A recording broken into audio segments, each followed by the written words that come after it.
Well, I think we made a statement on that. We're aware of the situation. Obviously, domestic violence is something that we're deeply concerned about, and we will continue to assess the situation as it unfolds. Eric, you and the Steelers are the two longest tenured head coaches in the league.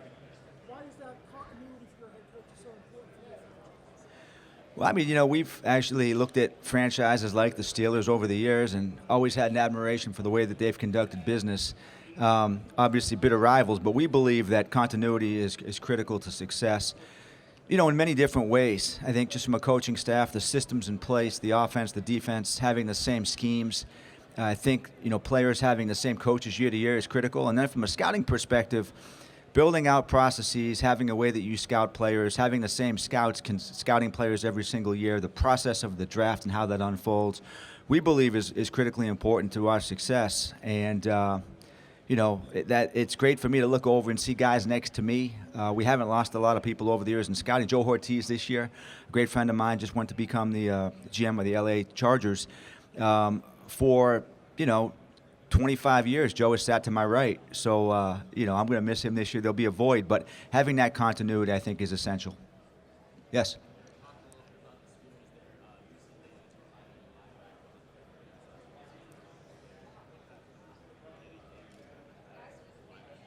Yeah, Jeremiah is a very hard-charging guy, good on special teams. I think he's a developmental outside backer, strong and physical, great attitude, and I think he's going to have a great career, definitely.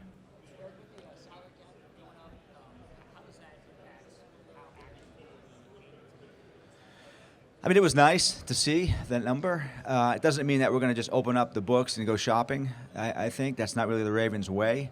But to have that buffer, so to speak, and to give us a little bit more flexibility along the way, it helps us this year, but it also helps us in the coming years as we project what we think that salary cap is going to be moving out in years 25 and 26 as well. So it does give you a little bit of a picture of the landscape of football and what that means salary cap-wise from a roster-building standpoint.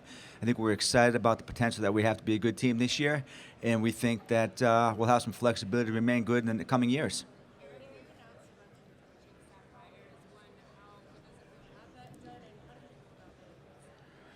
Well, John did the majority of that. I would help him and give him advice. Last year, I was probably more involved in the interview process with the coordinator search than I was this year.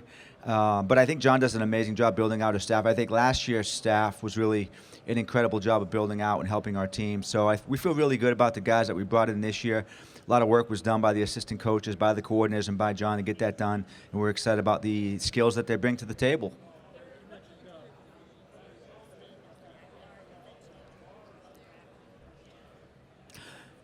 Well, Nelly was a guy that we brought in last year. We had studied him for years. I had studied him coming out of USC, and always liked his game. Felt he was a valued guy for us. We knew a lot about his personality. He brought a lot to the table this year as a player, but also as a leader. He was great for that receiver room. The way that he conducted his business every day, the way that he practiced every day, the guys that saw him out there every single day know that he had tremendous intangibles and brought a lot to the table. So for us to talk to him and get that done, I think he's been a lot of different places, understood what it felt like to be a Baltimore Raven, and he wanted to come back. We knew that, and we were excited to have him back.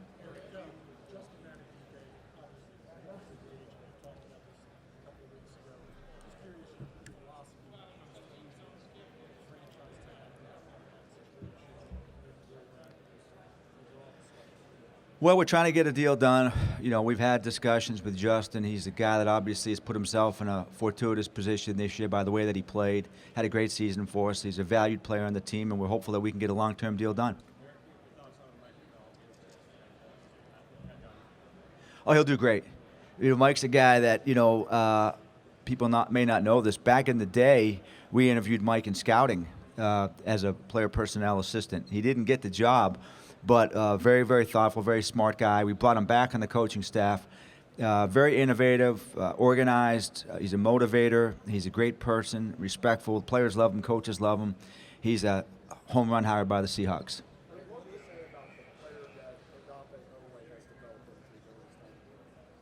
Well, we were really happy with this game this year. I think sometimes people get really caught up on the number of sacks that people get.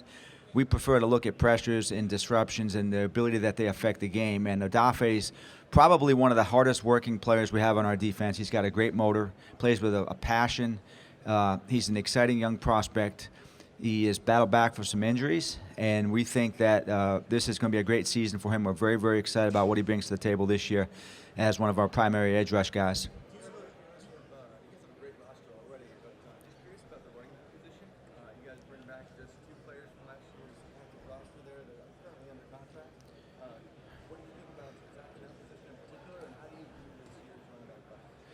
Well, we need more than 2 running backs, so certainly I think you'll see us make a couple acquisitions along the way. We think Keaton Mitchell is going to come back from his knee injury. Justice is a player last year, probably one of the unsung heroes of our whole team, I would say. We're still talking to Gus. We'll talk to JK, a couple free agents that we had. Hopeful that we can get something done with those guys. We've looked at the draft class. Probably not, as deep as some other positions that we'll see in this year's draft class. There are some UFAs this year in the draft. In free agency, some talented players that we will look at as well. But I think it's probably safe to say that we'll have more than 2 running backs on the roster at some point, and we will definitely have a plan for that position. Eugene Shen. So Eugene was a guy that, a lot of respect for Eugene.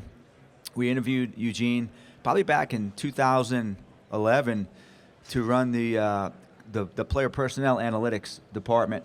At the time, we offered Eugene the job. He couldn't take the job for some different reasons. He was up in Connecticut and he was working on Wall Street. He couldn't take the position.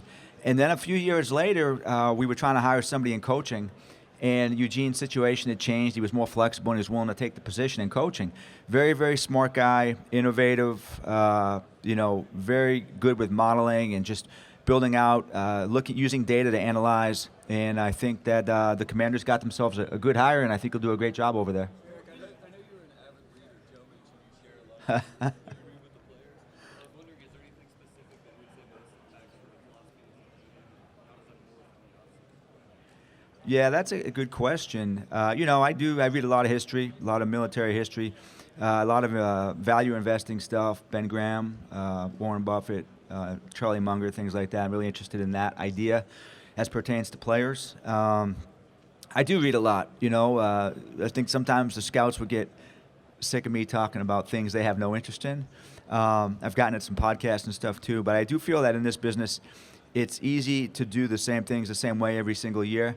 And I think for me at least, being creative, kind of looking and being exposed to different things is very helpful, whether that's a podcast, a TV show, a movie, books, whatever that might be.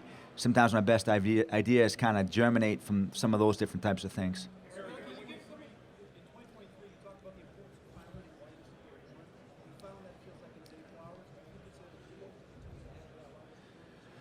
I think always. I think that's a critical position. I think the data supports that, and that's a position too where some of these guys are like race cars. They break down at times, and so having depth at that position is critical. We saw that this year.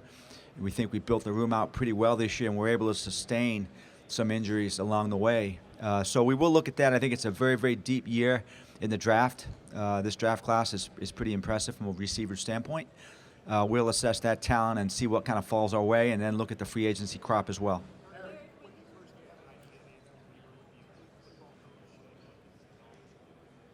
Well, Anthony is a guy that, when we drafted Anthony back in 2002, second-round pick, Notre Dame, I was the Midwest scout back then. So I knew a lot about Anthony back then. I always have had, back then he was Tony, but had a tremendous respect for him as a player. We drafted Ed Reed with our first pick, and then Anthony Weaver was our second round pick. Mike Nolan was our defensive coordinator, and our defense was pretty darn good that year, surprisingly pretty good. I knew he would be a great coach because of the way he carries himself, his ability as a leader. I think his mentality, his grinder mentality, the way that he carries himself every day, his work ethic, and the way that he would relate to the players. And so, we brought him back. It was great to have him the last couple of years as our D-line coach and assistant head coach. I feel he's going to be a head coach someday. It's right there for him. He's going to do a remarkable job, I think, down in Miami. Players are going to love him. The community is going to love him. That defense is going to be fast and furious, and I think he'll be a head coach before you know it. We've just texted. Great guy. I love Odell. He's become a great friend of mine and a friend to the Ravens. And, I think we'll just kind of assess and see what happens over the next couple of weeks.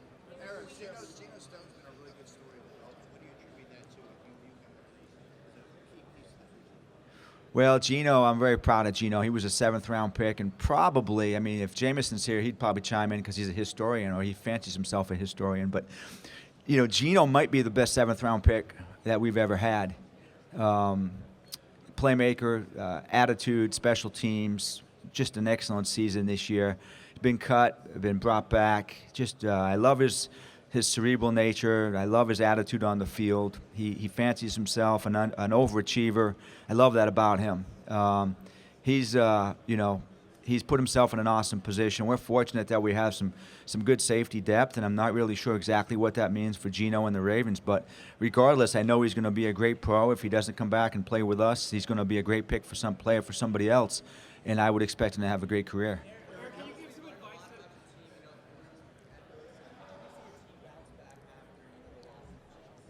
to Right. Well, I think we've got a great locker room, great coaching staff.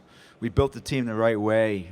Tremendous pride for this team. And just, as hard as it is, when I really step back and look at this season, I would say it was a resounding success in many, many different ways. The locker room was crazy good. The personalities, the love that I think was felt every single day, the attitude that these guys brought. So that gives me great hope that our future is very bright. And we try to build this thing out so that we don't have windows opening and closing. And that's kind of been the Ravens' mindset, that we want to be a competitive, good team every single year. That's what we aspire to, and I think we have a lot of the types of people in that locker room still, and will remain to have those type of guys to put us in a position to win every single year. Eric, how do you guys prioritize the offensive line It's always going to be a priority, Garrett, I think. And that's Coach Harbaugh from 2008 on. We have to have a big, strong, imposing offensive line. So we'll continue to build that out. Obviously, this year we're going to have probably some change on the offensive line in different ways.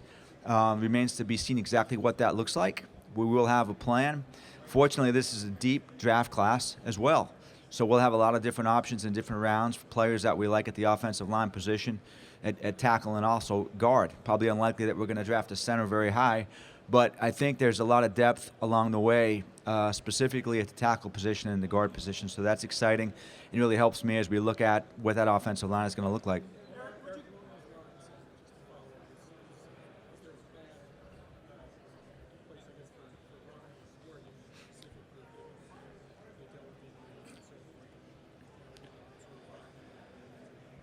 Yeah, we'll always have a plan. We're going to always have a plan. We're aware of the injuries and the salary cap, and we're aware of the talent that we have and the talent that's available, and we'll build the best offensive line that we can with the best players that we can. And, there's always going to be, the roster's always going to morph and change year to year.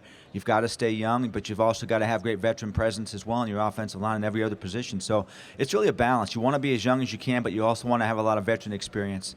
And I think everybody feels that. And so it's really a delicate mix, because with a salary cap league, it makes it hard to keep every single player that you want to keep. We're not like the old, I grew up a Cowboys fan, and, we're not like the Dallas Cowboys of 1991, 1992, 93. The salary cap changes things, and that makes it a lot more challenging. What was that question? Oh, man. Well, he's just one of my best friends. When we started, I think Joe started in 98, maybe 99. And I was an office guy and a young scout, and took Joe under my wing. And we did a lot of stuff together. Our kids went to school together. He was my pickleball partner, sat next to me during the draft, helped me over the years run the meetings and assess talent. Joe's got a great eye for talent. He'll do an amazing job as an evaluator for the Chargers. He's got good opinions. He's a consensus builder. The scouts are going to love him. The coaches are going to love working with him, and he's going to do a fantastic job. You mentioned the intangibles earlier. When you're meeting with what's important to you? I think integrity is important to me. Passion for the game is important to me. Work ethic, dependability, growth mindset, grit. All those things factor in. It's something that we really kind of focus on. Anyone can watch tape and assess how good a player can catch a football or bend his knees or make a tackle in space or block somebody. But to me, the secret sauce is really knowing the person behind the tape, the personality of the player, how he carries himself day to day. What's he going to do every day in the offseason? How is he going to carry himself on the field, in the community? All those kind of things are critically important. And really, I think those are probably as important, those factors, as how a guy plays the game. All right, thank